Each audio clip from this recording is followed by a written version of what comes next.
তুমি এবছর কি উচ্চ মাধ্যমিক পরীক্ষা দিয়েছো? না, আমি 2022-এ দিয়েছিলাম।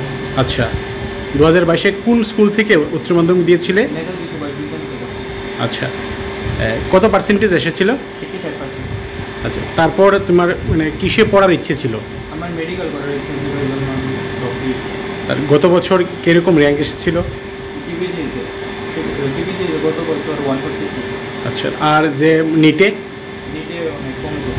আচ্ছা, তার জন্য এক বছর ড্রপ দিয়েছে। 4 বছর drop দিয়েছি। তো এই বছর আবার কি পরীক্ষা, নিট তো হয়ে গেছে, হ্যাঁ, কীরকম দিয়েছো এবার ভালো পরীক্ষা? হয়েছে, 615+। আচ্ছা, এমনি তোমাদের বাড়ি কোথায়?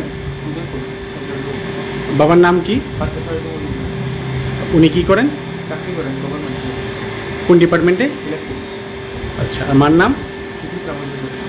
আচ্ছা, উনি কি করেন? হাউসিং। আচ্ছা, আর তোমার মেডিকেল নিয়ে পড়ার ইচ্ছে, কেন মেডিকেল নিয়ে পড়ার ইচ্ছে? ছোটো থেকে ডাক্তার হওয়ার ইচ্ছা ছিল। আচ্ছা। তারপর 2020-তে যখন কোভিড এসেছিল, ডাক্তার হওয়ার মানে ইচ্ছাটা বেড়ে গেছে।